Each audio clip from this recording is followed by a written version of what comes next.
Lieutenant Colonel Jimmy Doolittle felt the USS Hornet's deck plates vibrate beneath his boots as the carrier's engine strained against the rough Pacific swells. April 18th, 1942. The date would either mark his greatest triumph or his final failure. Around him, 16 B-25 Mitchell bombers sat loaded with fuel and bombs, their twin engines cold and silent. Each aircraft was a testament to impossible mathematics, too heavy, too large, too ambitious for the narrow confines of a carrier deck. Doolittle nodded curtly and headed for the flight deck. His raiders were already gathering around the bombers, sensing that something had changed. These men had volunteered for a dangerous mission knowing the odds were against them. Now those odds had just gotten considerably worse. Staff Sergeant Fred Bramer looked up from checking his bomber's engines as Doolittle approached. The grizzled mechanic had 20 years of Army service etched into his weathered face. "Colonel, the boys are asking if we're still going. Word is spreading about that patrol boat." "Gather everyone around," Doolittle ordered. "It's time they knew exactly what they're facing." As the 80 raiders formed a circle around their commander, Doolittle felt the weight of their trust settling on his shoulders. These were the best pilots, navigators, bombardiers, and gunners the Army Air Forces could provide. They'd followed him this far based on faith and determination. Now he had to ask them to follow him into what might very well be a suicide mission. The wind whipped across the carrier's deck as Doolittle raised his voice to address his men. "Boys, we've been spotted by a Japanese patrol boat. That means we're launching now from 650 miles out instead of 400. I won't lie to you.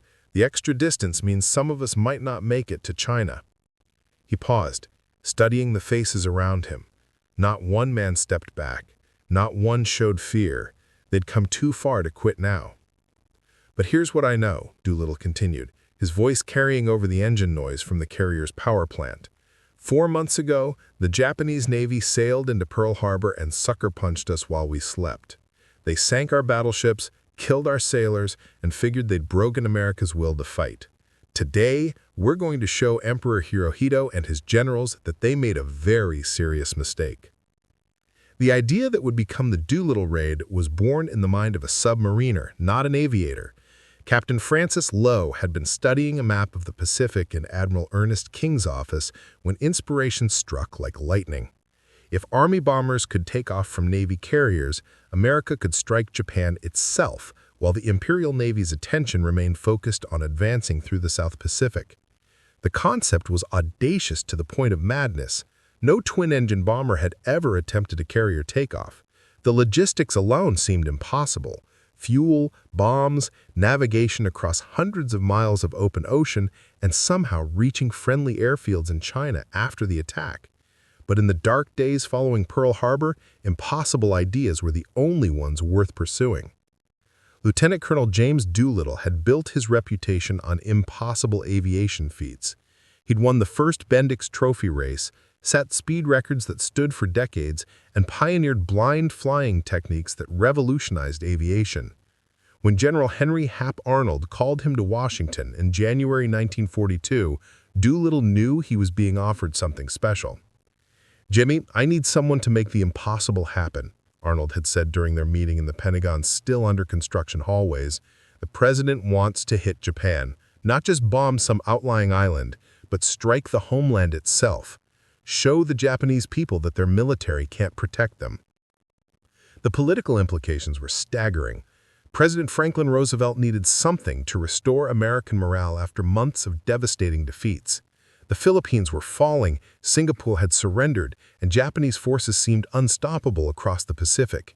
A successful strike on Japan itself would prove that the empire was vulnerable, that America retained the capacity to project power across the world's largest ocean. But the military benefits might prove even more significant.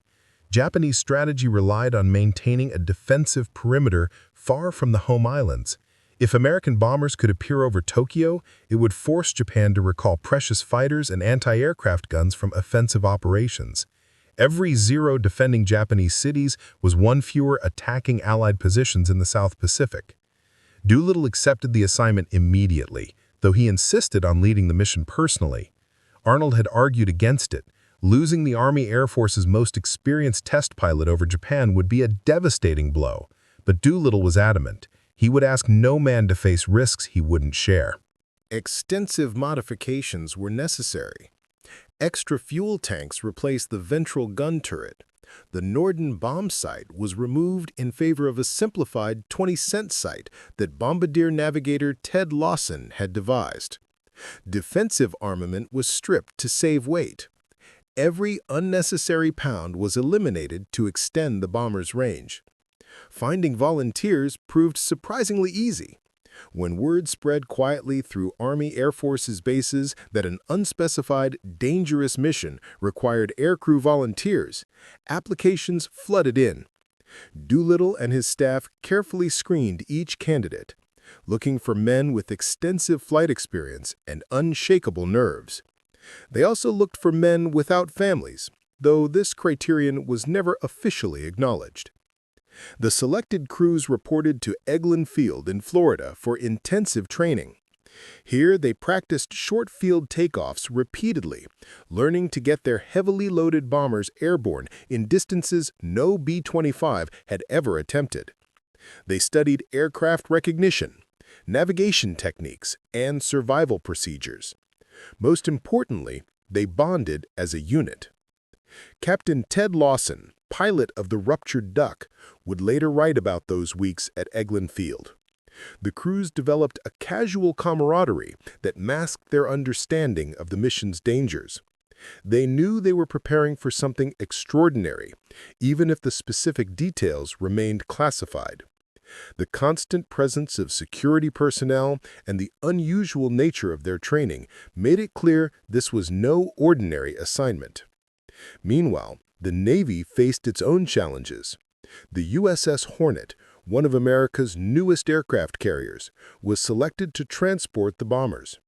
Her flight deck crew practiced loading and securing the unfamiliar Army aircraft. Navigation officers plotted courses that would bring the task force within striking distance of Japan while avoiding enemy patrols. Most critically, they coordinated with Admiral Chester Nimitz's Pacific Fleet to ensure the Hornet and her escorts could reach the launch point undetected. The target selection process revealed the raid's multiple objectives. Primary targets included aircraft factories, shipyards, oil refineries, and military installations around Tokyo, Yokohama, Nagoya, and Kobe. But one bomber was assigned a special target that reflected the mission's psychological warfare aspects: schools and hospitals in Tokyo. This was actually misinformation designed to confuse Japanese intelligence. The real target was military facilities in the same area. As March turned to April, the pieces began falling into place. The modified B-25s were loaded aboard the Hornet at Alameda Naval Air Station in California.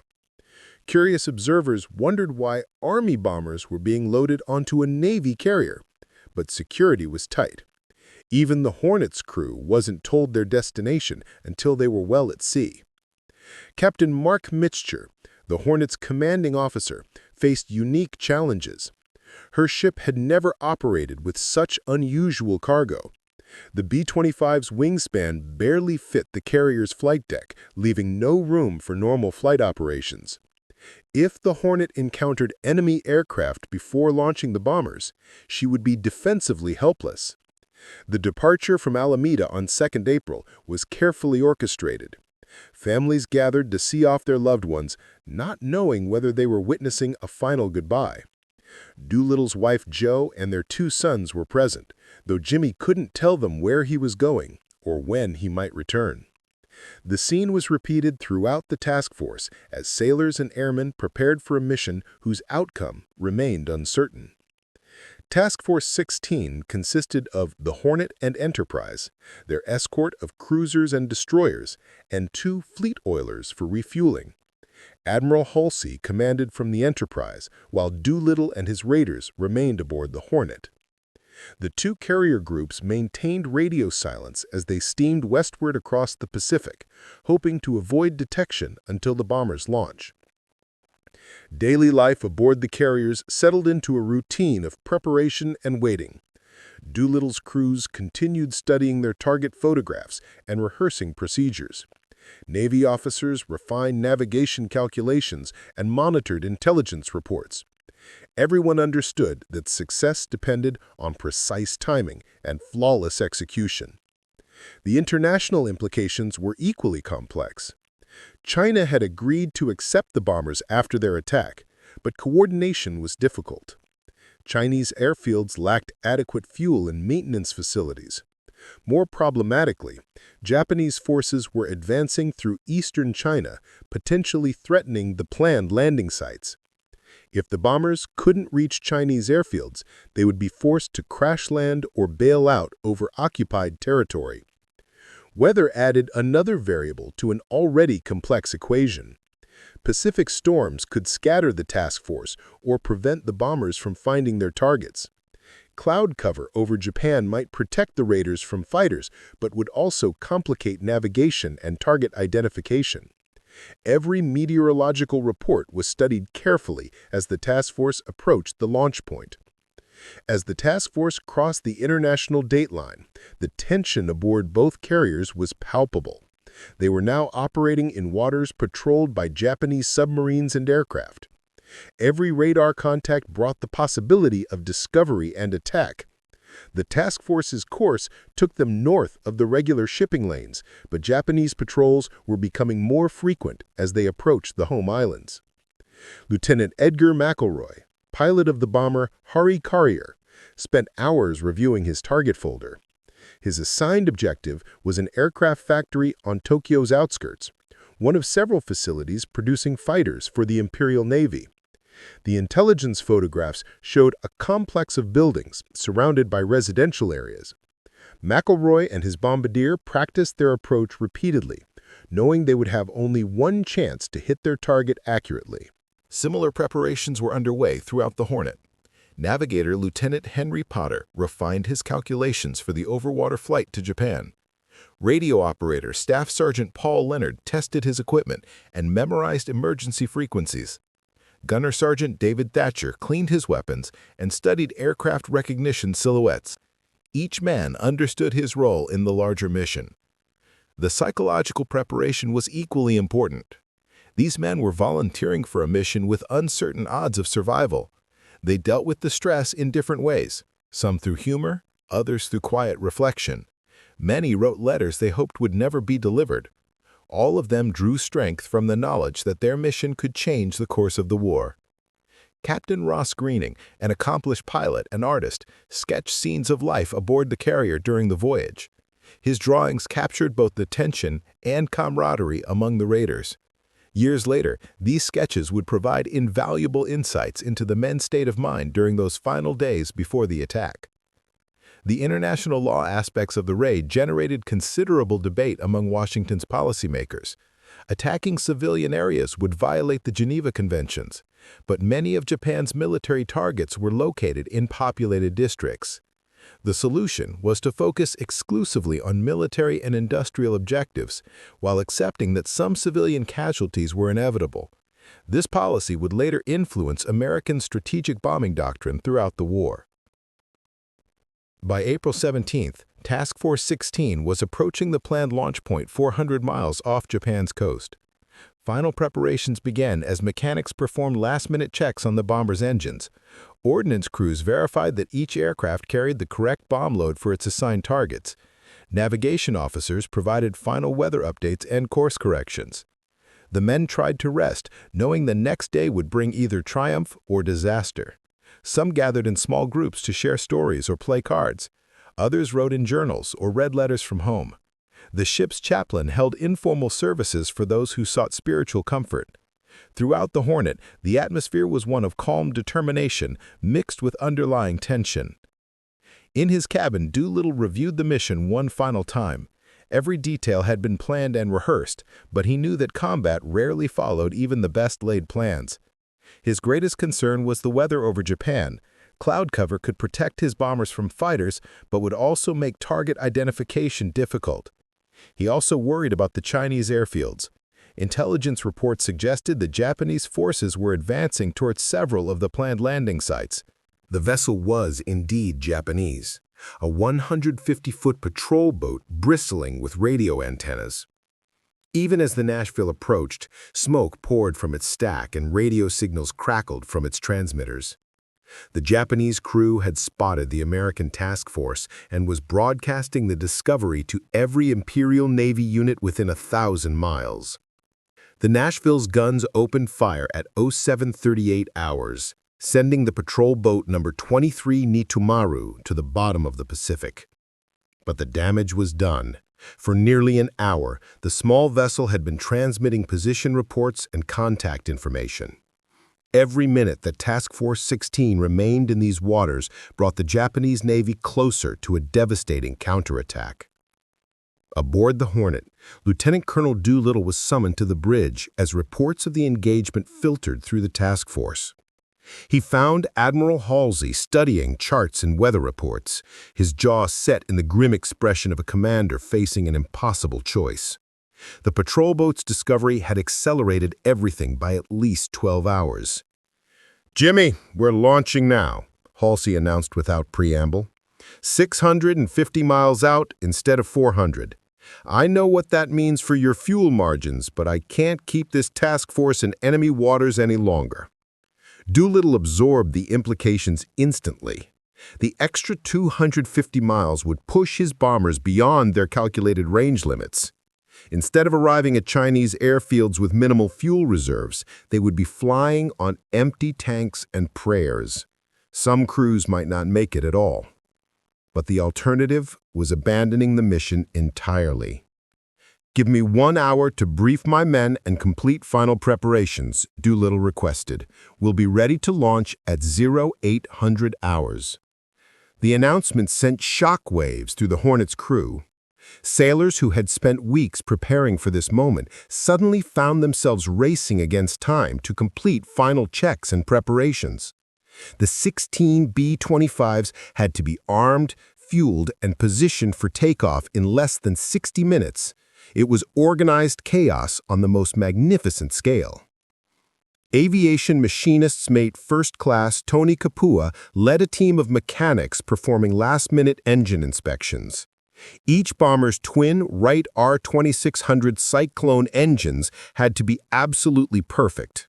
There would be no second chances over the Pacific, no emergency landing strips if an engine failed during the overwater flight to Japan. Kapua's experienced hands moved quickly over each power plant, checking oil levels, fuel lines, and ignition systems. Meanwhile, ordnance crews loaded the final bomb loads under the supervision of Chief Torpedoman William Sergi. Each B-25 carried a mixed load of incendiary and high-explosive bombs, carefully selected for their assigned targets. The incendiaries would start fires in Japanese industrial facilities, while the high-explosive bombs would destroy critical infrastructure and manufacturing equipment. The weather report added another layer of complexity to an already challenging situation. A weak front was moving across Japan, bringing scattered clouds and light rain to the target areas. The cloud cover would provide some protection from Japanese fighters, but it would also make navigation more difficult. Bombardiers would have to rely on brief glimpses of landmarks to identify their targets. Lieutenant Ted Lawson gathered his crew around the ruptured duck for their final briefing. As pilot in command, he was responsible for getting his four-man crew to Japan, hitting their assigned target, and somehow reaching safety in China. The patrol boat's early detection had reduced their fuel margins to almost nothing, but Lawson's crew was determined to complete their mission. "Boys, we're going to be cutting it close on fuel," Lawson told his navigator, bombardier, and gunner. "Every pound counts now. We'll run the engines as lean as possible without risking engine failure. If we have to, we'll jettison anything that isn't absolutely essential." Navigator Dean Davenport had already recalculated their course to Japan and onward to China. The extra distance meant they'd have to fly the most efficient possible route, with no margin for course corrections or evasive maneuvering. If they encountered headwinds or had to deviate around weather, they might not have enough fuel to reach the Chinese coast. Bombardier Lieutenant Clever reviewed his target photographs one final time. The ruptured duck was assigned to attack the Japan Steel Company's works in Tokyo, a critical facility producing steel for warships and aircraft. The target was located in a heavily industrialized area, surrounded by similar facilities that were also contributing to Japan's war effort. Sergeant David Thatcher, the crew's gunner and rear lookout, checked his twin .50 caliber machine guns and ensured his radio equipment was functioning properly. If they encountered Japanese fighters during their escape, Thatcher would be their primary defense. He also carried a camera to document the bombing results, assuming they survived to make it to China. Similar preparations were taking place around all 16 bombers. Each crew was a self-contained unit responsible for navigating hundreds of miles of open ocean, finding and attacking specific targets in Japan, and somehow reaching safety afterward. The level of individual responsibility was staggering. There would be no formation flying, no mutual support, no rescue if something went wrong. Captain David Jones, pilot of the bomber later nicknamed Bat Out of Hell, faced a unique challenge. His aircraft was positioned last in the takeoff sequence, meaning he would launch with the least amount of deck length available. The Hornet's flight deck crew had calculated the minimum takeoff distances precisely, but there was no margin for error. If Jones's bomber failed to achieve flying speed before reaching the deck's edge, 4 men would die in the Pacific swells. The international implications of the early launch were equally significant. Chinese nationalist forces had been alerted to expect the bombers at specific airfields after dark on April 18th. The advanced timetable meant the B-25s would arrive in China several hours early, possibly before the airfields were properly prepared to receive them. More critically, Japanese forces advancing through eastern China might reach the planned landing sites before the bombers arrived. Colonel Claire Chennault, commander of the American volunteer group, Flying Tigers, in China, had been notified of the general time frame but lacked specific details about the raid. His P-40 fighters were positioned to provide cover for the incoming bombers, but the early launch might catch them unprepared. Communication with Chennault's forces was limited and unreliable, making coordination extremely difficult. As the final minutes ticked away before launch, Lieutenant Colonel Doolittle made one last inspection of his lead bomber. The B-25 that would carry him over Japan was loaded with incendiary bombs destined for aircraft factories and military installations in Tokyo. As mission commander, Doolittle had assigned himself one of the most challenging targets, facilities in the heavily defended capital city. The Hornet's flight deck had been transformed into a carefully orchestrated launch sequence. Each bomber was positioned precisely, with its tail almost touching the aircraft behind it. The first B-25 had barely enough deck length for takeoff under ideal conditions. The last bomber would launch with even less deck space available. Every calculation had been verified and re-verified, but margins for error were non-existent. Captain Mark Mitcher, the Hornet's commanding officer, coordinated the launch from his bridge. His ship's crew had never attempted anything like this before. Launching 16 twin-engine bombers from a carrier deck was unprecedented in naval aviation history. If something went wrong, the consequences would be catastrophic. At 0800 hours, Admiral Halsey gave the final authorization for launch. The Enterprise and her escorts were already turning away, preparing to run for the safety of American waters while the Hornet completed her historic mission. Task Force 16 was now racing against time. Every minute in Japanese waters increased the risk of attack by enemy bombers or submarines.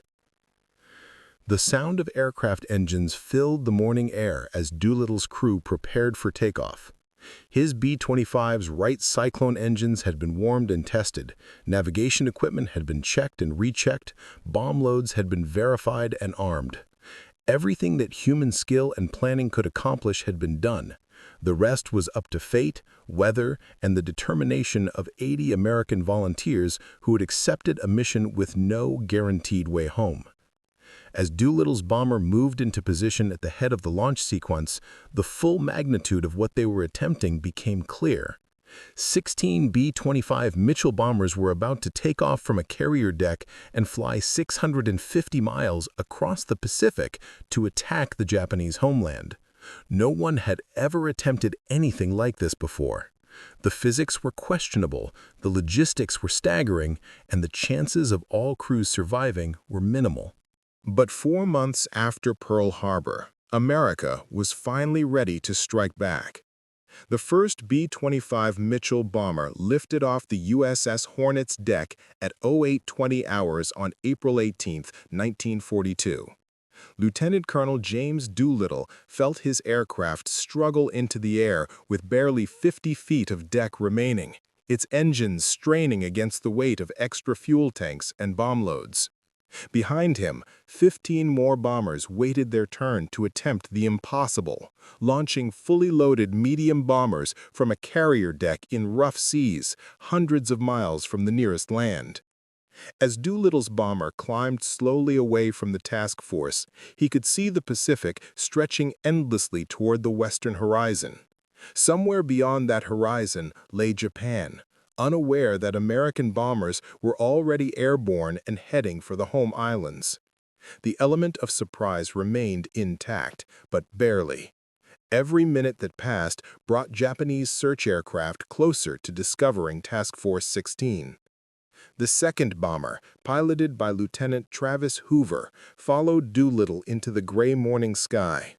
Hoover's crew had been assigned targets in the northern suburbs of Tokyo, including aircraft factories producing Zero fighters for the Imperial Navy.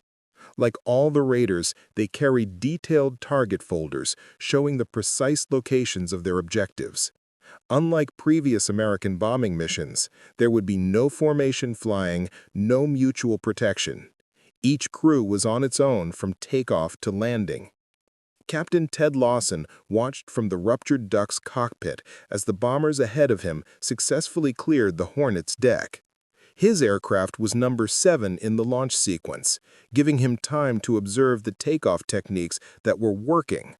The key seemed to be holding the brakes until the engines reached maximum power, then releasing everything simultaneously while pulling back firmly on the controls. There was no room for hesitation or second thoughts. The third bomber to launch was piloted by Lieutenant Bob Gray, whose crew had been assigned targets in the Yokohama area. Gray's navigator, Lieutenant Jacob Manch, had spent weeks studying the approaches to Japan's second-largest city. Their primary target was the Yokohama Dock Company, which built destroyers and submarines for the Imperial Navy.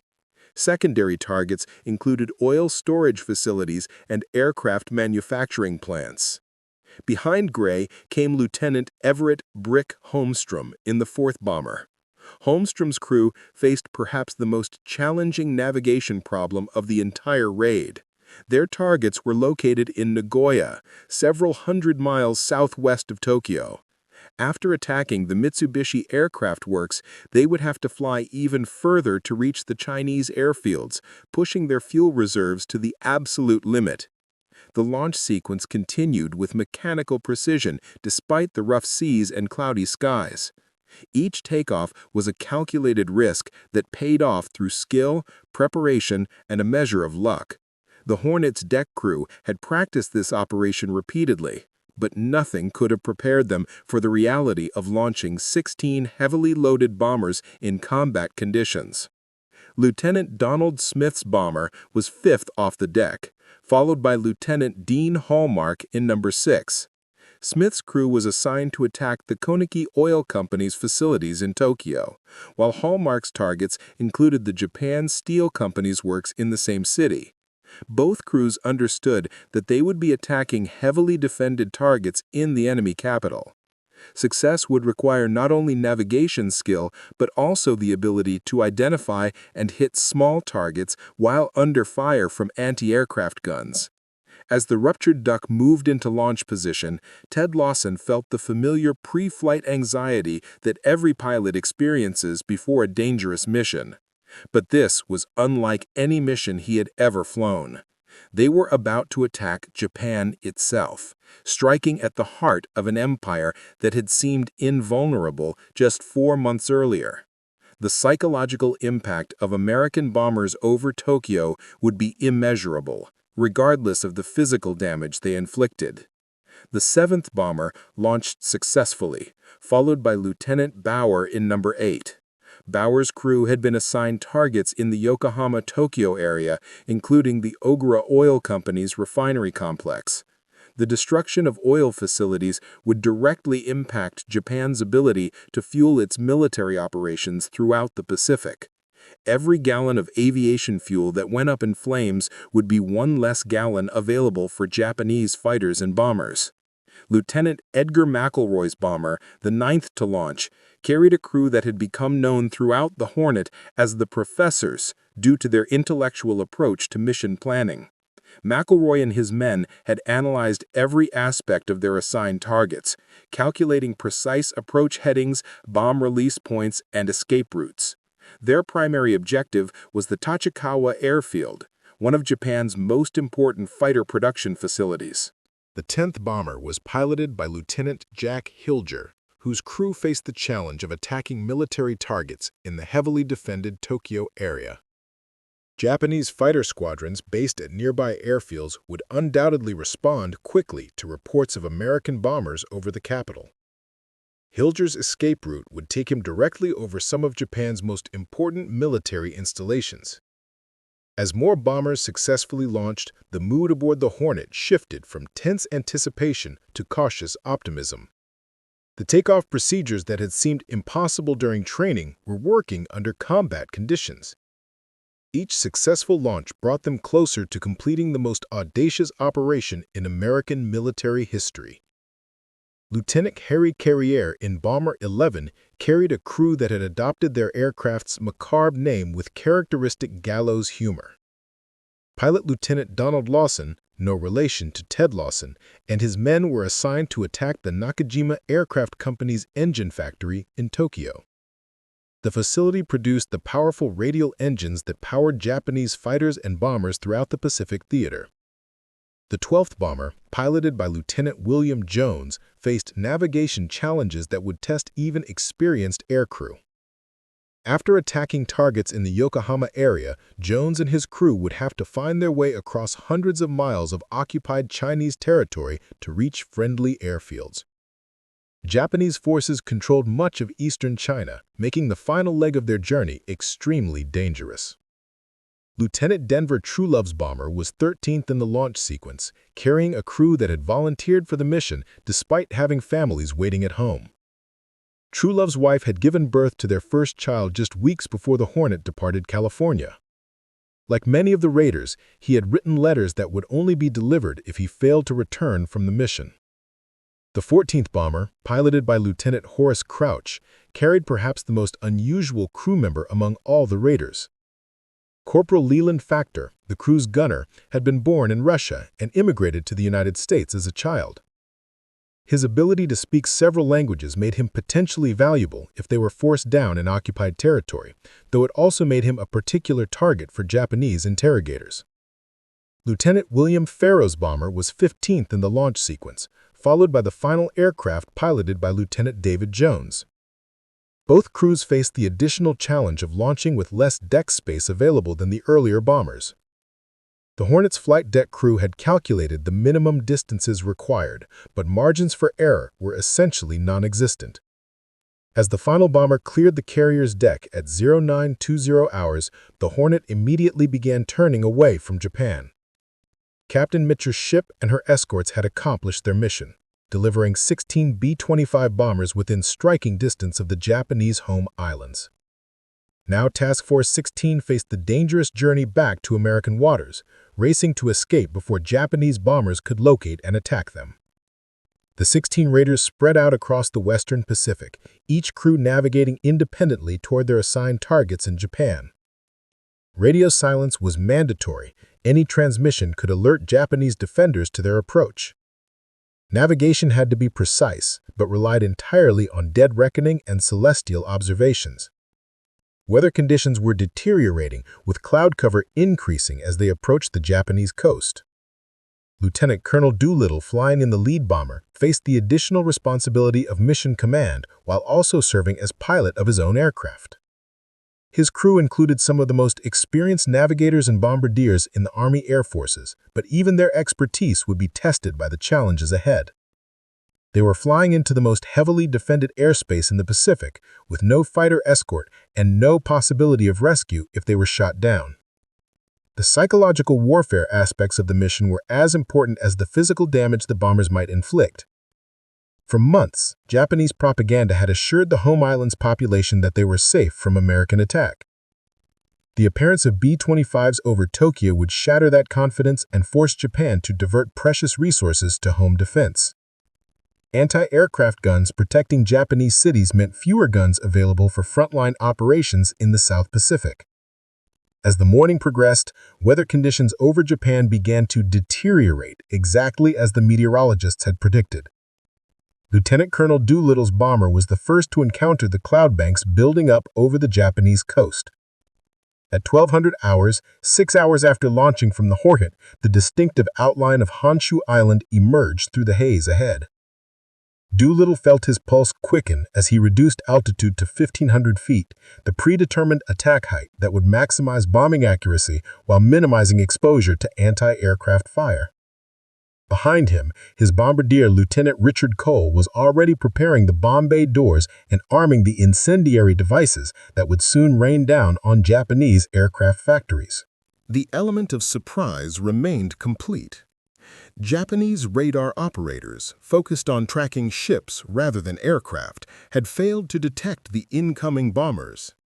Civil defense networks, established after previous false alarms, showed no signs of heightened alert. Tokyo's residents were going about their normal Saturday activities, unaware that American bombers were minutes away from shattering their sense of security forever. At 12:15 hours, Doolittle's bomber crossed the Japanese coastline near the city of Choshi. The landscape below looked exactly like the intelligence photographs they had studied for months. Rice paddies, small villages, and the rail lines that connected Tokyo to the rest of Japan. Navigation was proceeding perfectly despite the challenging weather conditions. As they approached the outskirts of Tokyo, the true magnitude of their target became apparent. The Japanese capital sprawled across the Kanto Plain like a vast industrial organism, its factories and residential areas blending together in a pattern that would challenge even experienced bombardiers. Smoke from thousands of chimneys created a haze that would complicate target identification, but it also provided additional concealment for the approaching bombers. Lieutenant Richard Cole, Doolittle's bombardier, spotted their primary target at 12:30 hours. The Shiba District's industrial complex included aircraft factories, engine plants, and military supply depots that were critical to Japan's war effort. Cole's modified 20-cent bomb sight had been calibrated specifically for their attack altitude and airspeed. Everything depended on the next 60 seconds. "Bomb bay doors open," Cole announced over the intercom. "Target in sight. Beginning bombing run." Doolittle held the bombers steady despite moderate anti-aircraft fire that was beginning to pepper the sky around them. Japanese gunners, caught completely off guard by the appearance of American aircraft over their capital, were firing frantically but without effective coordination. Their shots were falling short and wide of the fast-moving B-25. The first bombs fell on Tokyo at 12:32 hours on April 18, 1942. Doolittle's incendiary devices struck the Shiba district with devastating accuracy, igniting fires that would burn for hours and destroy critical military production facilities. As his bomber climbed away from the target area, Doolittle could see secondary explosions beginning to erupt from fuel and ammunition storage areas. Behind him, the other 15 bombers were approaching their assigned targets across the Tokyo-Yokohama metropolitan area. Each crew was operating independently, following predetermined routes that would spread the attack across the maximum possible area while minimizing the risk of mid-air collisions. Lieutenant Travis Hoover's bomber reached its target area at 12:35 hours. The aircraft factories in Tokyo's northern suburbs were producing Zero fighters at maximum capacity, turning out the aircraft that had dominated Pacific skies since Pearl Harbor. Hoover's bombardier released his payload with mechanical precision, watching through the bomber's windows as explosions rippled across the factory complex below. The psychological impact was immediate and profound. Air raid sirens that had remained silent since the war began suddenly wailed across Tokyo, sending millions of residents fleeing for shelter. Radio broadcasts were interrupted with emergency announcements as government officials struggled to understand how American bombers had penetrated Japan's supposedly impregnable defenses. Captain Ted Lawson brought the ruptured duck over its target in South Tokyo at 12:40 hours. The Japan Steel Company's works spread across several city blocks, its blast furnaces and rolling mills working at maximum capacity to produce steel for warships and aircraft. Lawson's bombardier, Lieutenant Robert Cleaver, released their bomb load directly into the heart of the complex. The destruction was spectacular. High-explosive bombs shattered the steel mill's infrastructure, while incendiary devices ignited coal stockpiles and oil storage tanks. Secondary fires spread rapidly through the facility, creating a column of black smoke that could be seen from miles away. The steel production that had been scheduled for that week was obliterated in seconds. Lieutenant Bob Gray's bomber struck the Yokohama Dock Company at 12:45 hours, hitting the shipyard where destroyers and submarines were under construction. The timing was perfect. Several vessels were in various stages of completion, representing months of work and irreplaceable materials. Gray's bombs destroyed 2 destroyers that were nearly ready for sea trials and damaged the dry dock facilities that would take months to repair. As the bombers spread across their target areas, Japanese fighter response began to develop. Zero fighters from airfields around Tokyo scrambled desperately to intercept the raiders, but the Americans' low-altitude approach and high speed made interception extremely difficult. By the time Japanese pilots reached altitude and organized their formations, most of the bombers were already departing the target areas. Lieutenant Everett Hallstrom's bomber faced the longest flight to its target in Nagoya, several hundred miles southwest of Tokyo. At 13:15 hours, Hallstrom's crew attacked the Mitsubishi Aircraft Works, one of Japan's most important fighter production facilities. Their bombs struck with devastating effect, destroying assembly lines and machine tools that could not be quickly replaced. The ripple effects of the attack spread far beyond the immediate target areas. Japanese military commanders, suddenly faced with the reality of American bombers over the home islands, began implementing emergency measures that would have lasting consequences. Fighter squadrons were recalled from frontline operations to defend Japanese cities. Anti-aircraft batteries were repositioned to protect industrial areas. Resources that had been allocated to offensive operations were suddenly diverted to homeland defense. By 13:30 hours, all 16 bombers had completed their attacks and were heading west toward China. The damage they had inflicted was significant, but not devastating. A few dozen buildings destroyed, several hundred casualties, and some temporary disruption to military production. But the psychological impact was immeasurable. Japan's aura of invincibility had been shattered. American bombers had struck the heart of the empire and escaped. The escaped flight to China would prove even more challenging than the attack itself. Each bomber was now flying on rapidly diminishing fuel reserves, navigating across hundreds of miles of hostile territory with no possibility of rescue if they encountered mechanical problems or enemy fighters. Lieutenant Colonel Doolittle's bomber was among the first to encounter the weather front that meteorologists had predicted would cover eastern China.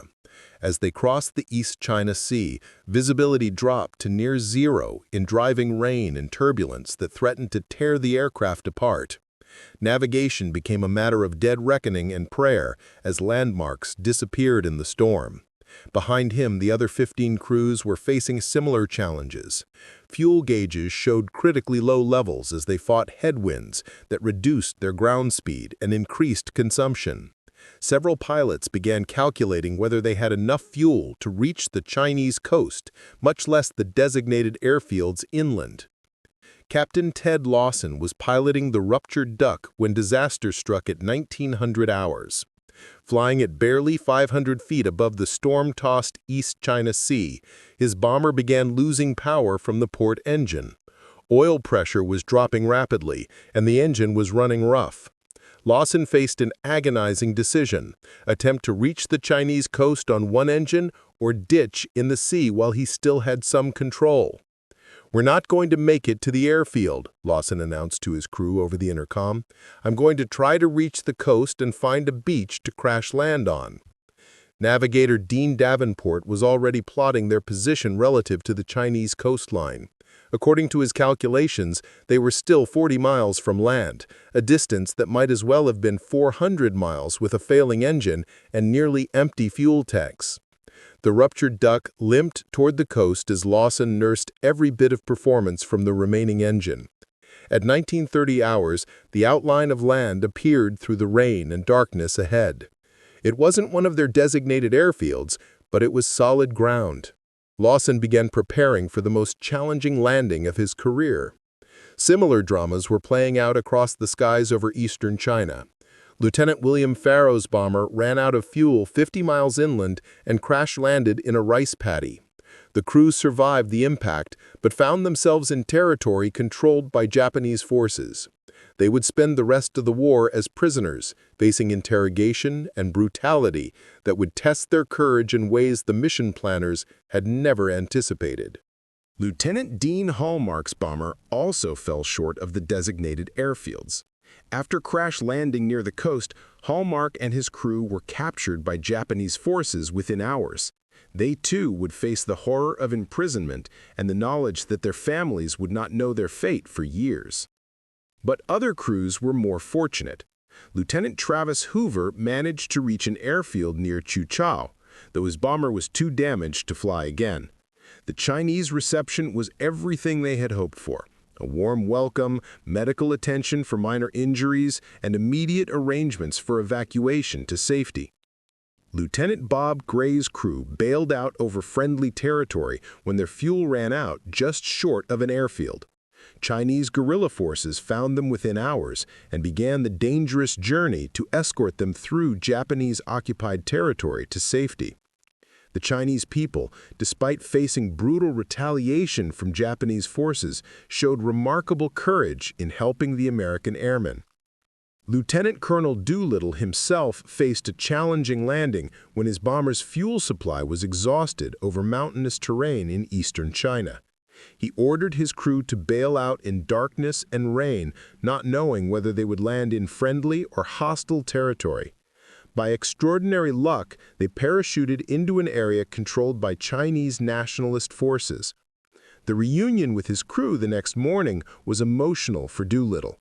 All 4 men had survived the bailout, despite the terrible weather conditions.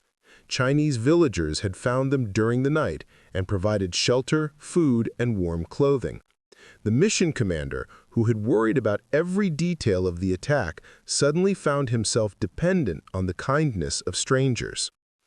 The immediate aftermath of the Doolittle Raid created shockwaves that reverberated from Tokyo to Washington. In Japan, government officials struggled to explain how American bombers had penetrated their defenses and attacked the homeland.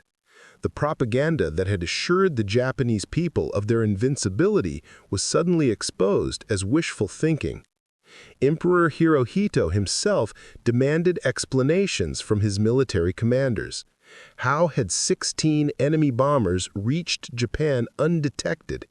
Why had the vaunted fighter defenses failed to shoot down even one of the raiders? The questions led to a fundamental reassessment of Japan's defensive strategy and the allocation of resources for homeland protection. Admiral Isoroku Yamamoto, architect of the Pearl Harbor attack, recognized immediately that the raid represented a strategic disaster for Japan. not because of the physical damage inflicted, which was relatively minor, but because of its psychological impact. The myth of Japanese invulnerability had been shattered. American bombers over Tokyo proved that Japan could be attacked and that the empire's defensive perimeter was not impregnable. The Japanese response was swift and brutal. Military police launched massive manhunts for the American airmen who had crash-landed or bailed out over occupied territory. Chinese civilians suspected of helping the raiders faced torture and execution. Entire villages were destroyed in retaliation for the assistance provided to American crews. But the psychological damage to Japanese morale was irreversible. The appearance of American bombers over the sacred home islands had violated something fundamental in the Japanese worldview. If Tokyo could be attacked, nowhere in the empire was truly safe. The confident advance across the Pacific suddenly seemed less inevitable. In America, news of the raid created euphoria that contrasted sharply with months of devastating defeats. President Franklin Roosevelt's announcement that the bombers had taken off from Shangri-La captured the public imagination. Here, finally, was proof that America could strike back at Japan, that the Pearl Harbor attack would be avenged. The strategic implications extended far beyond morale. Admiral Isoroku Yamamoto accelerated plans for the Midway operation, hoping to force a decisive battle with the American Pacific Fleet before the United States could mount more attacks on Japan. The urgency created by the Doolittle Raid contributed to tactical mistakes that would prove fatal at Midway 6 weeks later. Of the 80 raiders who had volunteered for the mission, 69 would eventually return home. 8 were captured by Japanese forces and faced years of imprisonment, torture, and in some cases, execution. 3 were killed in crash landings or during the bailout process. The survivors became heroes, their courage and skill celebrated throughout America. Lieutenant Colonel Doolittle himself, who worried that the mission was a failure because most of his bombers had been lost, received the Medal of Honor from President Roosevelt. The citation recognized not only his leadership of the raid, but also his willingness to share the dangers faced by his men. Doolittle had insisted on leading from the front, accepting the same risks he asked his volunteers to face. The technological innovations developed for the raid had lasting impacts on military aviation. The modifications made to the B-25 bombers, the techniques developed for carrier operations with land-based aircraft, and the navigation procedures perfected during training all contributed to advances that would prove valuable throughout the war. Perhaps most importantly, the Doolittle Raid demonstrated that audacious operations could succeed when backed by meticulous planning, intensive training, and unwavering determination. The mission that had seemed impossible in January 1942 became reality through the skill and courage of extraordinary, ordinary Americans. The individual stories of survival and heroism continued long after the bombers reached China. Captain Ted Lawson, pilot of the ruptured Duck, suffered severe injuries during his crash landing, but was evacuated to safety with the help of Chinese civilians and American missionaries. His account of the mission, 30 Seconds Over Tokyo, became a best-selling book and Hollywood film that brought the raiders' story to millions of Americans.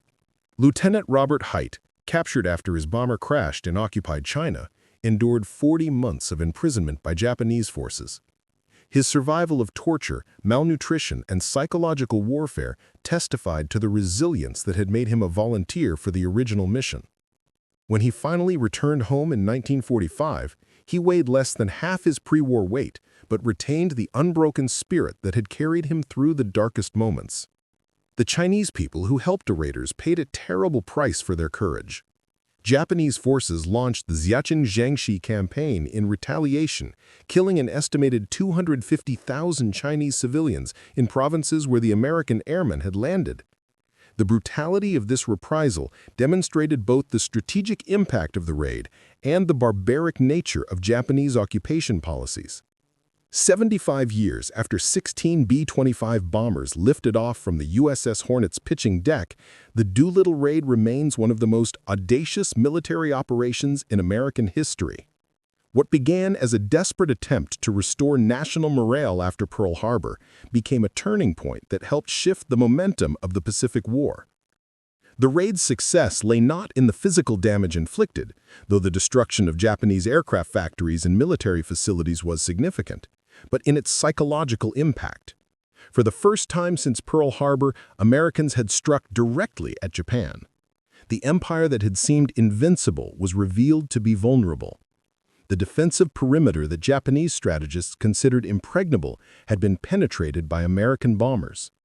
The strategic consequences rippled outward like waves from a stone dropped in still water. Japanese military planners, suddenly forced to consider homeland defense, recalled fighters and anti-aircraft guns from frontline operations.